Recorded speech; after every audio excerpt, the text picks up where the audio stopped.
Hello, Michael Brenner. Welcome to the Doing CX Right show. Yeah, hello. Thanks so much for having me. I'm so happy you're here. Now, not just because we both share something in common that no one probably would ever guess. That's right. And that is Brenner. Brenner as a last name. You still have it. I grew up with it. That's right. Yeah. So maybe we're cousins. Who knows? Maybe somewhere, but I'll tell you, it is what connected us, and I'm so grateful for that, if nothing more.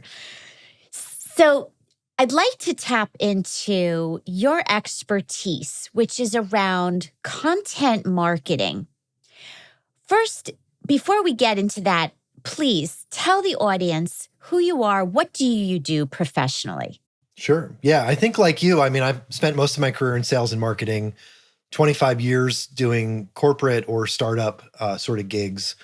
First 5 years were sales and then marketing ever since. And I've always been passionate about a customer experience. So when you reached out, not only was I excited because of your maiden name, but also because of the topic. But so I'm a founder and CEO of Marketing Insider Group. We started the firm in 2015, so it's 6 years in, and really trying to do what I had done in my career, which was bring effective content marketing techniques to companies because it's a little bit counterintuitive, and we can get into that, I think, in a minute.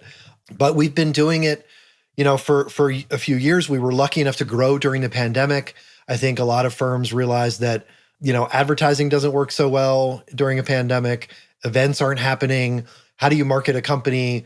Creating helpful, educational, customer experience-focused kind of content can really drive business growth. And so we've been really fortunate to have grown and now have almost 36 clients.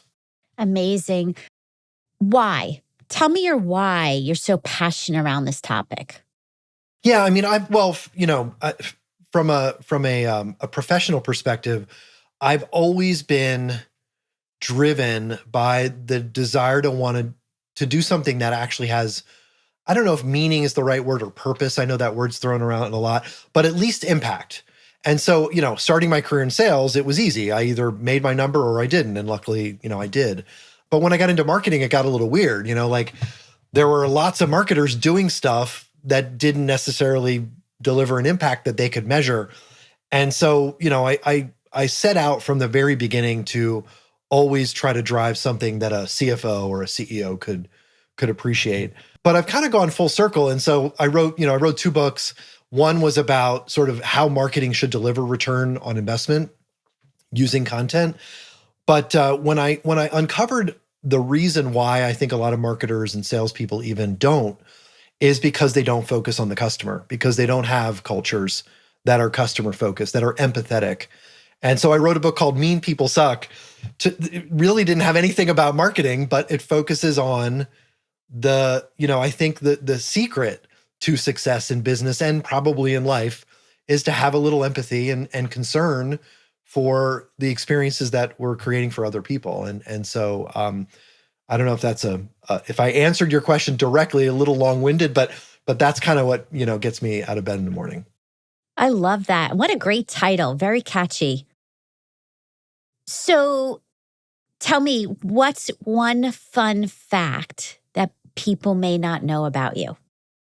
Oof. Well, because you asked, but I love to tell, I thought you were going to ask me do you have a hobby? I hate that question because of it's not a fun fact, but I have 4 kids and a dog. And I don't know that most people know that about me. It's certainly not on my LinkedIn profile, but it is they're my life. And so I don't have much of a life after that. And I actually use them, sort of gratuitously when I do public speaking. I use the picture of my children because my oldest daughter actually shares a birthday with LinkedIn. So the founding or the launch of LinkedIn was on the same day that my wife launched my daughter into the world. And then my other kids sort of line up, not quite to the same day, but pretty equally to Facebook and Snapchat and TikTok. So I use my kids, the faces of my kids and the founding sort of or launch dates of those social media platforms that we're all using now to demonstrate, I think, to audiences that I speak to publicly that, these technologies are relatively new still. My daughter's not old enough to vote, just barely. And, my youngest isn't old enough to cross the street by himself, and they've had a dramatic impact, and change in the world. So anyway, 4 kids, that's my fun fact. It is. And the birthday is certainly a fun fact too.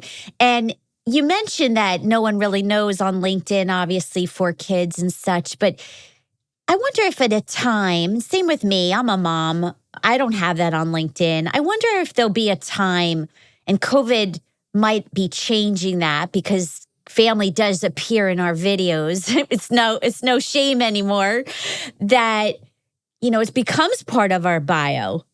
You raise a good point.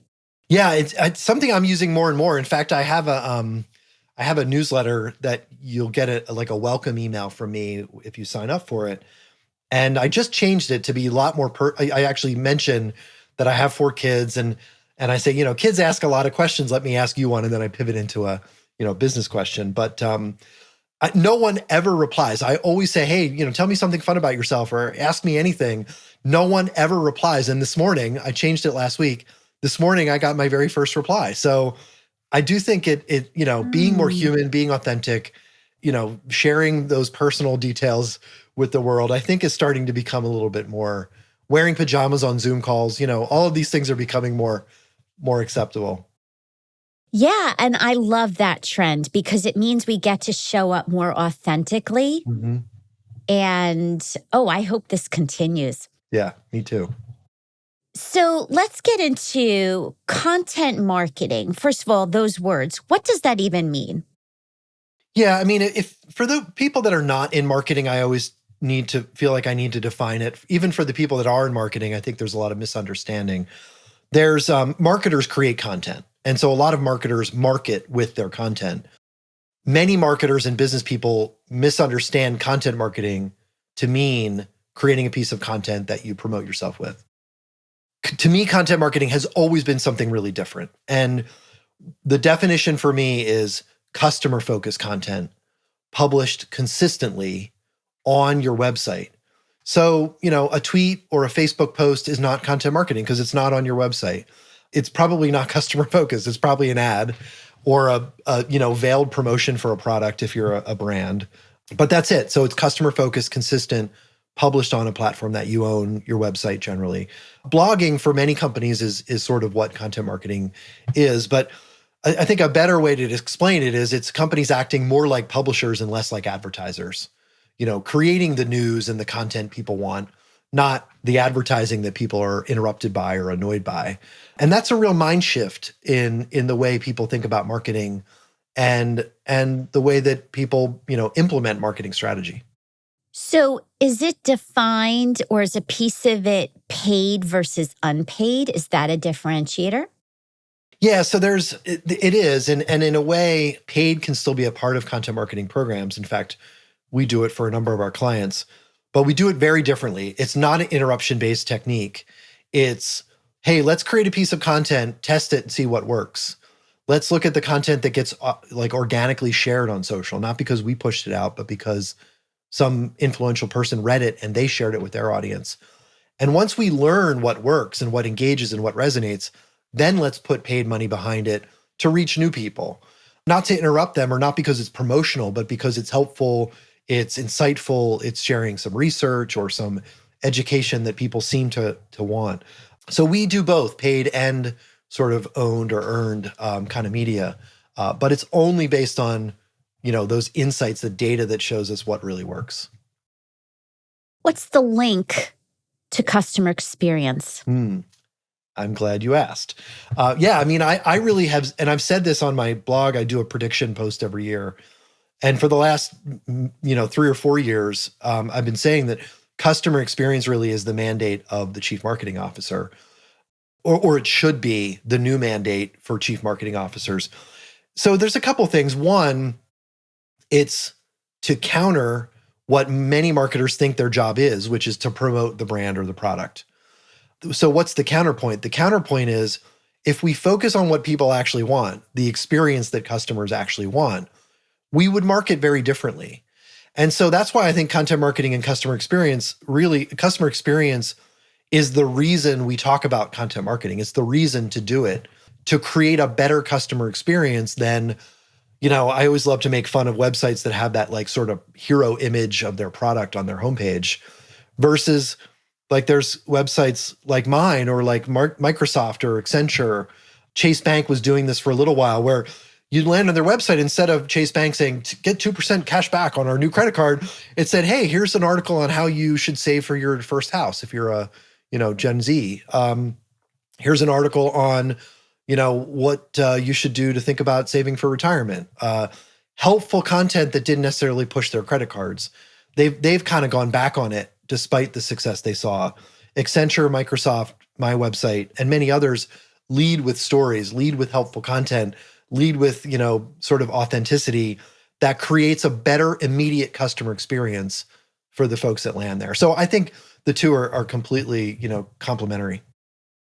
So it sounds like you're saying to provide value right when they come and hook them in that way, then just shove a offer in that moment.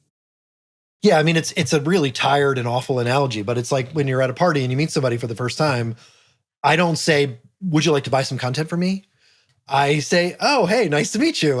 How are you? I might ask a question, right? We should do that as companies. We want to create a better impression with people that we just met. And that's what content marketing can do. Create a better experience with a potential customer. I think that's what customer experience is, really looking to drive throughout the entirety of the life cycle of a customer relationship. With content marketing, we're trying to do that in the beginning. And I'm actually living proof of what you just said, because in 2017, I started a blog. I had no idea if anyone would ever read it, but purely it was just sharing my views and perspective based on the experiences I've had. And because of it, that's when people started to follow me and continue to. And that's the evolution of it. But all I was doing was providing value. So it's what you're describing. Mm-hmm. Yeah, it's really just about being helpful. And like you said, you wanted to share your knowledge and experience and not sell a product. And that's why you attracted an audience and, are now living the dream, I think, right? Yes. I mean, it's absolutely evolved, but it's demonstrating your point that you really have to crawl, walk, run, and give value, and people know right away if you're doing something differently or really pushing an agenda through your content. Now, keeping customers, attracting them and keeping them, what's your view? What are some of the actionable ways through content to do that? Well, first, I think at least the marketers that I've talked to, the marketing strategy budget sessions I've been in, pay too little attention to customer retention. What's really interesting, and I've just been, sort of shocked by how powerful content can actually be, not just at attracting new customers, but in retaining them to a sort of higher lifetime value. We always talk about. We had a couple of customers clients we worked with. One was a healthcare company, one was a nonprofit, where we sort of created content for each stage of their life cycle, acquiring, converting, and then retention. And one of the customers was sort of on a whim said, I wonder if the customers that we have that have engaged with our content have spent more or stayed longer. And one of my case studies on my website talks about this. The nonprofit was the one that asked this question, and they found that the donation amounts from their customers, if you will, was 4 times higher from those sort of existing donors that had engaged with their content post the decision that they made. And then the healthcare company we worked with, we mentioned this, and they did the same thing, and they found the exact same number, of 4 times higher. It was more of a retention rate than a revenue number, but 4 times higher amount. And so it, again, being helpful, it is a good thing to do from a business perspective, not just early, not just middle, but also post-sale or post-decision. So it really can drive effect and benefit across the entire life cycle.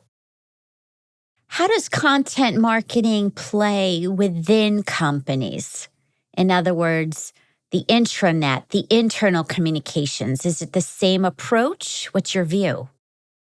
Yeah, I've been telling CMOs that they need to be more entrenched with HR. And it's really funny. The first time I said that in public to a CMO at an event, I was at a software company had a small CMO gathering, and I was invited to speak.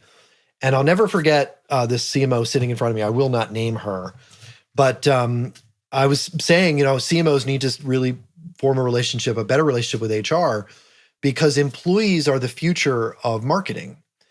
And this one CMO raised her hand and she said, I've got too much to do. Like I can't add that to my list. And I was like, you have nothing to do but add this to your list, because all the things that we're doing today are getting click-through rates are down. Viewability of banner ads are, awful. Like, why does anyone do that? Email open rates are down.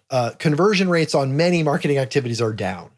But when a real employee shares a real story on the internet, it engages with people. And so what we're finding is that non-marketing employees are actually doing a ton of marketing for companies when they're sharing, hey, I was able to bring my puppy to work today, and look how cute he is, and look at, how fun this is. Or, just, hey, I'm an engineer and I'm sharing something that's helpful with our audience, but I didn't intend it to be a marketing message, but, our salespeople got leads from it. We're seeing that more and more and more. So I really think that sort of turning employees into storytellers, getting them to authentically share what they know, and some of the fun stuff that they do, the fact that they're real people engages other real people who might want to be customers or employees or investors. So yeah, content marketing is not just a marketing activity. Creating and sharing content is something that anyone can do inside a company that can really benefit the company. So one of the detriments and the reality of many companies is silos.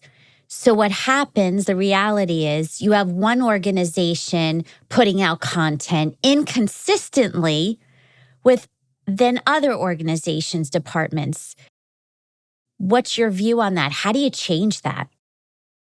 Yeah, I think it's chasing shiny objects, and I had an executive stakeholder at one of my former companies that said they called it the tyranny of the now.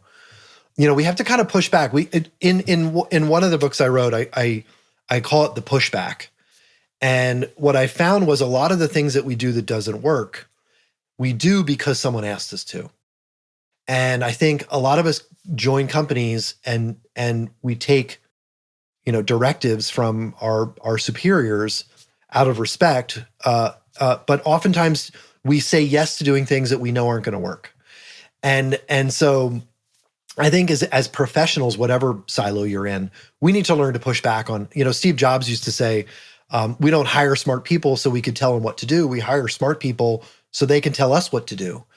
And I think we all need to feel empowered in that way. One of the key things that helps us to do that is that an always-on approach, a consistent approach to doing anything, is way more successful than chasing shiny objects and following executive whims.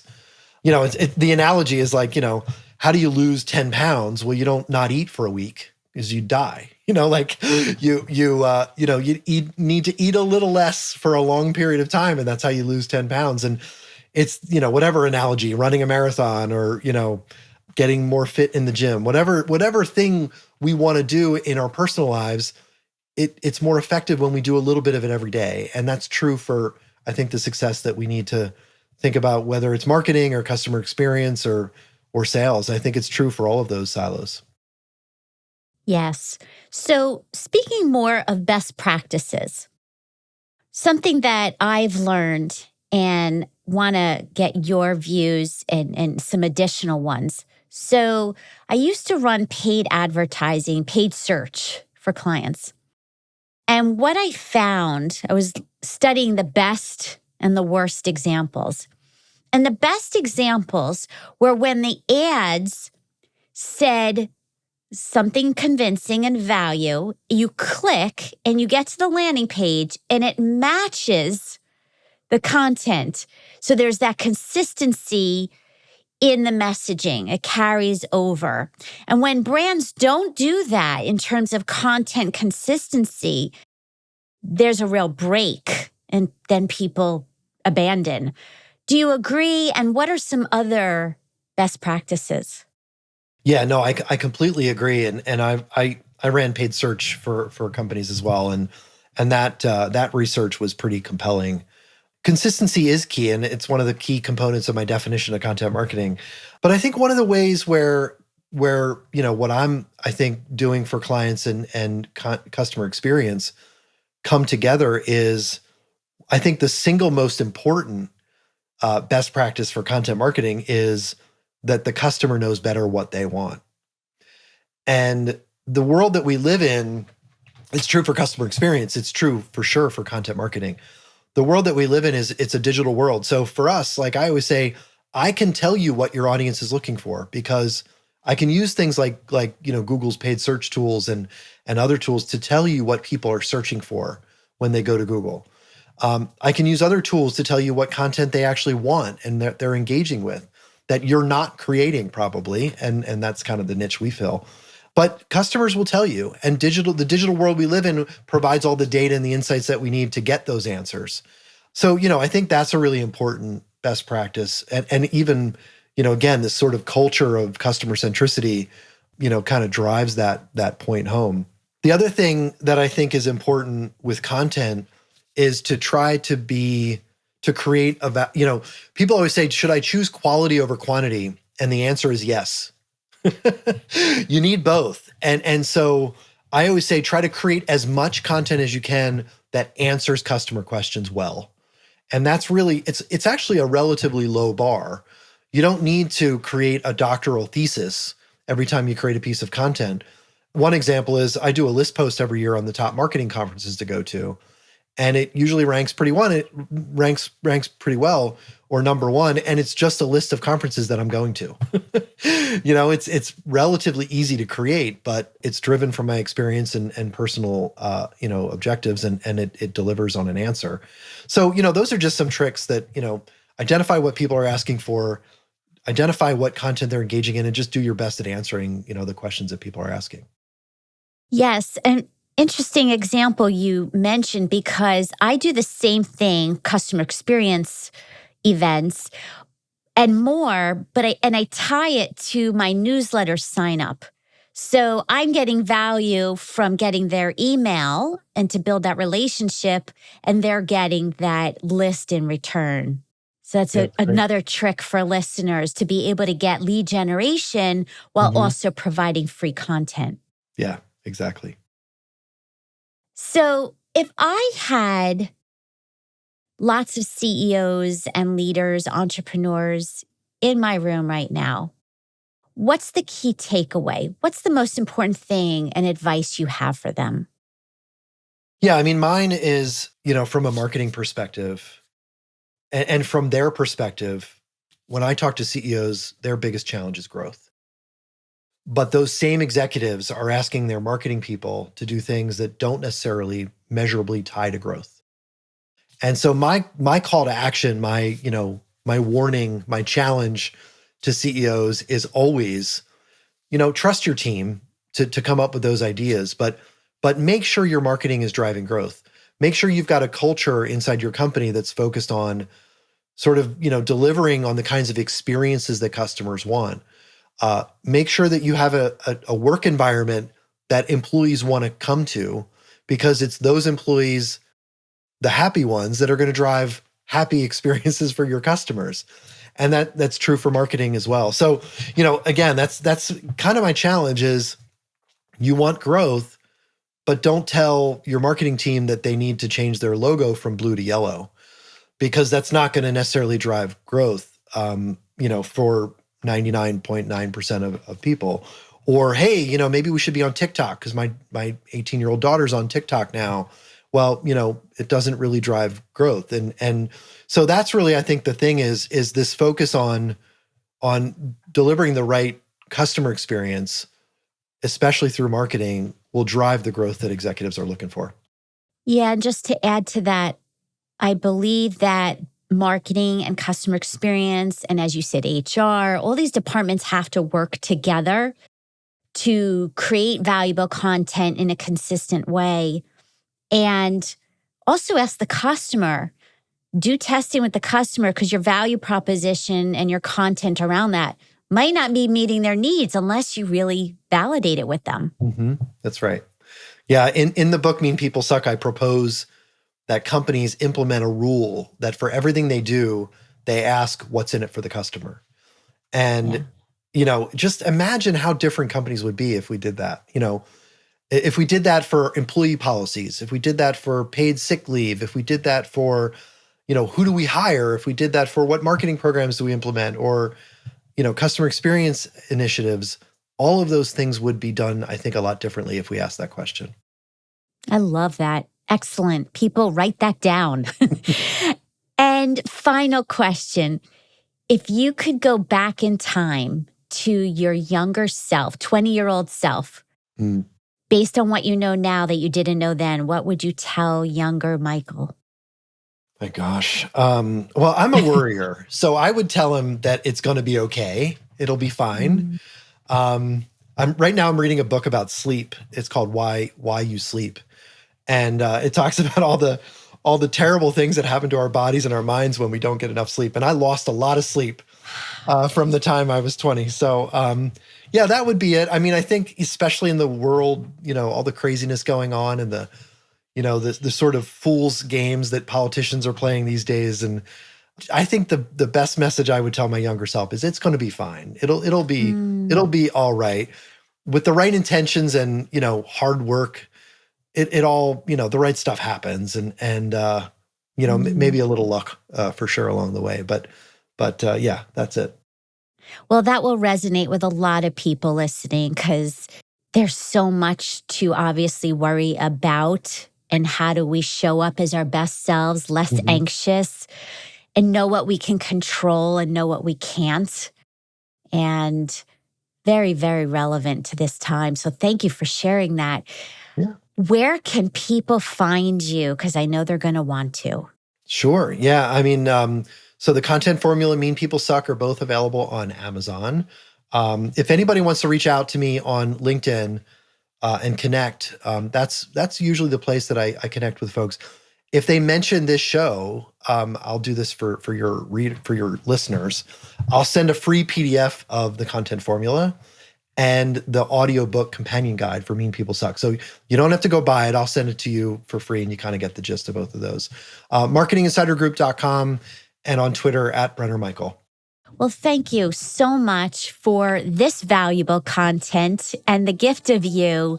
And I can't wait for people to hear. So thank you so much. Thanks so much for having me.